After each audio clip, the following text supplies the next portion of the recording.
रोज शंकर के मंदिर में प्रतिदिन जाने वाले को और एक और चीज अपने स्मरण में रहे, अगर शिव के मंदिर नहीं जा सकते तो अपने घर में जो शिवलिंग है उस पर जल चढ़ाओ। और यदि आप अपने शंकर के घर में शिवलिंग पर भी जल नहीं चढ़ा पा रहे हो तो किसी बेलपत्री का वृक्ष हो, उस वृक्ष के नीचे भी जल चढ़ाओ। और कभी मौका मिल जाए, कभी भगवान शंकर की बड़ी करुणा हो जाए, भगवान शंकर की बड़ी उदारता हो जाए, भगवान शंकर की बड़ी कृपा हो जाए, बड़ी कृपा हो जाए, भगवान शंकर जिस दिन तुम्हारे ऊपर बड़ी कृपा कर दे, किसी सोमवार को 3 नियम बना लो। जिस दिन मेरा भोले बाबा तुम पर कृपा कर दे उस दिन सोमवार का एक नियम बनाओ कि महीने का एक सोमवार मुझे ऐसा करना है, 3 नियम धारण करना है महीने के सोमवार को। पहला, सुबेरे जाकर शंकर भगवान को 1 लोटा जल चढ़ाना है। दूसरा, दोपहर के समय पर जाकर मुझे बेलपत्री के वृक्ष के नीचे एक चावल का दाना रखकर बेलपत्री की 7, 11, 21, 108, 51 जितनी परिक्रमा आप लगा सकते हो वो लगाना है। और तीसरा, बेलपत्री के वृक्ष के नीचे और शंकर के मंदिर के दरवाजे पर मुझे एक घी का दीपक लगाना है। बस ये 3 नियम जिसने महीने में एक बार ले लिया, समझ लो उसको पीछे हटने की जरूरत ही नहीं, वो आगे ही बढ़े। महीने के किसी एक सोमवार का ऐसा नियम बना लो कि मुझे 3 नियम धारण करना है महीने के किसी भी एक सोमवार को। हम ये नहीं कहेंगे कि तुम सोमवार 5 पढ़ रहे हैं तो 5 को करो, 4 पढ़ रहे हैं तो 4 को करो, 3 पढ़ रहे हैं तो 3 को करो।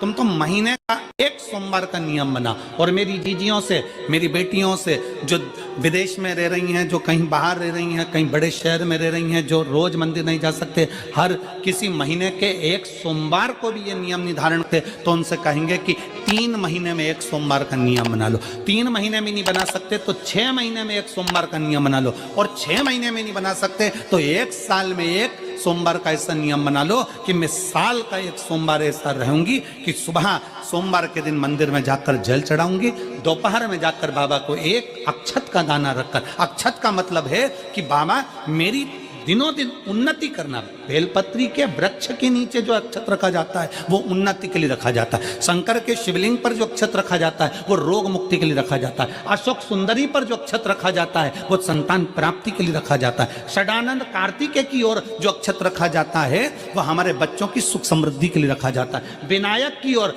गणेश जी की ओर जो अक्षत रखा जाता है वो हमारे घर में कोई मंगल कार्य आ जाए उसके लिए रखा जाता है। और जो पीठिका होती है जिसपे शिवलिंग रखा होता है, पार्वती जी का हस्तकमल, उस पर अक्षत रखा जाता है तो नारी के अखंड सौभाग्य के लिए रखा जाता है। अक्षत रखने का भी तरीका है। एक चावल का दाना कहाँ रखा जाता है, क्यों रखा जाता है, कैसे रखा। अब कई लोग कहते हैं गुरुजी ये शिव महापुराण में आप ये नियम बताते हो, तरीका बताते हो। हम तो उनसे कहेंगे डॉक्टर के पास जाओगे तो डॉक्टर भी गोली लिखकर ये नहीं कह देगा कि ये सारी गोली एक साथ खा जा। डॉक्टर भी कहेगा ये गोली सुबह खाना है, ये गोली शाम को खाना है, ये गोली दोपहर में खाना, ये गोली भूखे रहकर खाना। बोला सही है कि गलत है? ये रात्रि को खाना खाने के बाद खा लेना, ये खाना खाने के पहले, ये नाश्ते के पहले। और सुनो, ये दवाई, ये वाली पीछे वाली जो दवाई लो ना इसको दूध से लेना, ये वाली जो दवाई लो ना इसको पानी से लेना। और सुनो, ये डब्बी है इसको पानी में मिलाकर फिर पीना। दवाई लेने का भी तरीका है, उसी तरह शिव महापुराण में एक एक अक्षत का भी तरीका है और एक एक बेलपत्री का भी तरीका है। अब मान लो कई लोग कहते हैं गुरुजी आप ये तरीका बताते हो शिव पुराण के माध्यम से, कई लोगों के मन में संशय जागता है, तो अगर हम एक साथ चावल चढ़ा दे तो उसका क्या तरीका है? तो हमारा निवेदन है डॉक्टर जो दवाई ले एक ही बार में निपटा जाए, एक ही बार में खा ले। दवाई एक बार में पूरी खा गए असर नहीं करेगी, इसमें डॉक्टर का कोई दोष नहीं है। उसने तो बताया था ऐसे लेना, ऐसे लेना। और तुमने, मैं डॉक्टर साहब ने पूछा दवाई पूरी ली, शाम की दवाई भूल गई थी, सवेरे की दवाई भूल गई थी, ये दवाई भूल गई थी। डॉक्टर कहेगा हमने तो नियम बताया तब तुमने नहीं खाई, तो असर कहाँ से करेगी? तुम असर कब करती है? जब हम पूजन के तरीके को जान जाएं, जब हम अर्चना के तरीके को जाएं। आप साल भर का एक सोमवार निकाल लो, 6 महीने का एक सोमवार निकाल लो, 3 महीने का एक सोमवार निकाल लो, महीने का एक सोमवार निकाल लो, अपने से दिल में बन जाए तो एक सोमवार ऐसा निकालो जिसके 3 नियम धारण हो। पहला, उसी सोमवार जिसको कर रहे हो उस दिन सुबह जल चढ़ाना। दूसरे, दोपहर के समय पर जाकर बेलपत्री के वृक्ष के नीचे एक चावल का दाना रखना और परिक्रमा बेलपत्र की जितनी तुमसे बन जाए, जितनी तुम्हारे शरीर की कैपेसिटी हो, जितना तुम्हारा शरीर चलते बन जाए। हम तो ये भी नहीं कहते कि तुम भूखे रहकर भगवान का भजन करो, हम कभी नहीं कहते। हम तो यहां तक कहते हैं, हमारे पुष्टि मार्ग में यहां तक कहा गया कि वल्लभ कुल की एकादशी करो, भले बकरी जैसे चरो पर एकादशी करो। हम तो यहां तक कहते हैं कि बहुत समय से कल मेरी एकादशी है, एकादशी है, एकादशी है, एकादशी है, पूरे घर को हिलाकर रख दिया, एकादशी है, एकादशी, एकादशी है। बहू टेंशन में, बेटा डिप्रेशन में, पति पपीता ला ला के, सेव फल ला ला के, मूंगफली का दाना ला ला के, काजू कतली ला ला के, सेव फल ला ला के, और सारा सामान, साबूदाना और खिचड़ी और ना चिप्स ना जाने क्या क्या ला ला के, बेचारा पति एकादशी आती है वो नौमी से चिंता में पड़ जाता है।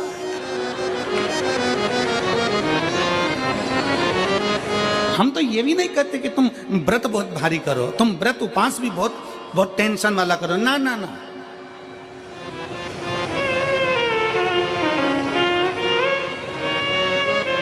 अपने को व्रत उपास भी इतना बहुत बहुत भूखे रह रहे हो, बहुत प्यासे रह रहे हो, और मालूम पड़े कि भगवान हमें मिलेगा, भगवान हमें मिलेगा।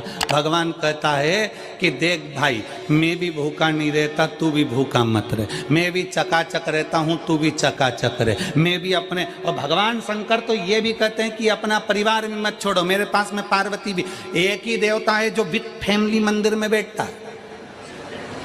शंकर जी हैं तो पार्वती जी है, तो गणेश जी हैं, तो कार्तिकेय जी हैं, तो नंदी है, सब मंदिर के अंदर चाहिए। शंकर भगवान अपने पूरे परिवार के साथ। शंकर जी तो ये कहते हैं अकेले तुम क्यों रहते हो।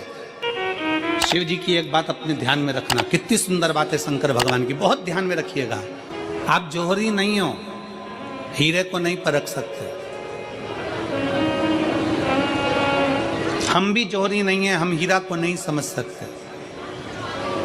पर भगवान शंकर ने पृथ्वी पर जिसको जन्म दिया उसको जौहरी बनाकर पैदा किया है, उसको जौहरी बनाकर भेजा है कि आप भले हीरा को न समझो चलेगा, पर अपने नजदीक में कोई दुखी है तो उसकी पीड़ा को जरूर समझना। भगवान शंकर कहते हैं उसकी पीड़ा का स्मरण रखना।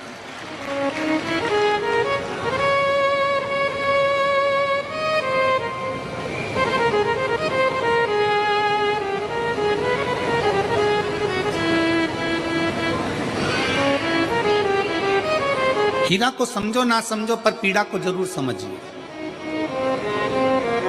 किसी के दर्द को जरूर समझिए, किसी के दुख को जरूर समझिए, किसी की तकलीफों को जरूर समझिए। पशुपतिनाथ का व्रत करते हो आप, 16 सोमवार का व्रत करते हो आप, संकट सोमवार का व्रत करते हो आप, शिवरात्रि का व्रत करते हो, सोमवार की अष्टमी का व्रत करते हो। उन व्रतों में सारे व्रत करो, मना नहीं है, पर उस व्रत में अपना पूर्ण समर्पण परमात्मा के प्रति रखो। केवल खाना छोड़ा है, अन्न छोड़ा है, भोजन छोड़ा है, और दिन में सुबह से लेकर शाम तक 2-3 बार तुमने कुछ ना कुछ पाया है, वो व्रत हो सकता है आपकी दृष्टि में, पर हमारी दृष्टि में व्रत कौन सा है। शिव महापुराण की कथा कहती है कि सुबेरे आपका व्रत चालू हुआ, दूसरे दिन ब्रह्म मुहूर्त तक जो आपका व्रत आपने रखा है, भगवान का जो व्रत कर रहे हो, उस व्रत में एक बात अपने अंदर उतार कर रखो कि इस दिन मैं अपने मोबाइल का त्याग करती हूँ, पूरे दिन मैं मैसेज नहीं पढ़ूंगी, मैं देखूंगी नहीं, मैं अपशब्द नहीं कहूंगी, मैं जानूंगी नहीं। दूसरा, आज के दिन मेरा व्रत है, आज 1 महीने में, 15 दिन में, 2 दिन में, 20 दिन में मैंने अगर किसी से भी अपशब्द कहा होगा, आड़ा टेढ़ा कहा होगा, तो सबसे पहले आज व्रत वाले दिन मैं उसको सॉरी कहूंगी, क्षमा मांगूंगी और अपने हृदय से लगाने का प्रयास करूंगी। व्रत है।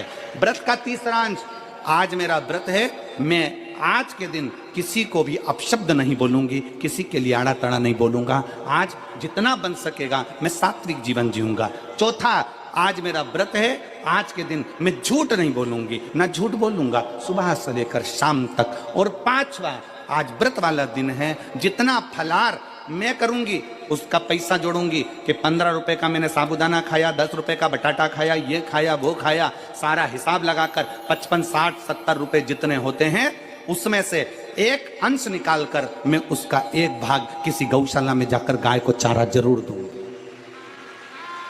आपका व्रत, आपकी साधना, आपका तप, आपका बल, आप कैसा कर रहे हैं? केवल भूखे रहने पर भगवत पद की प्राप्ति नहीं होती। शिव महापुराण की कथा कहती है कि भूखे रहने से भगवान की प्राप्ति नहीं होती। शिव पुराण की कथा कहती है भगवान को पाने की भूख बढ़ाने से भगवान की प्राप्ति होती है। भीतर से परमात्मा को पाने की भूख बढ़ाइए, भगवान को पाने की भूख बढ़ाओ भीतर से।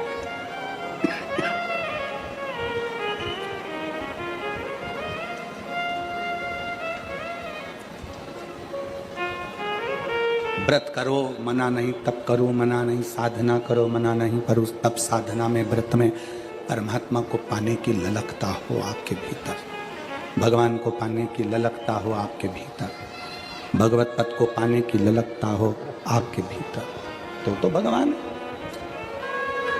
हाँ, पुराण की कथा एक बड़ी सुंदर बात कहती है, व्रत आप करते हो, उपास आप करते हो, नियम आप लेते हो, पूरा किसको करना पड़ता है? तुम्हें नहीं। व्रत आप करते हो,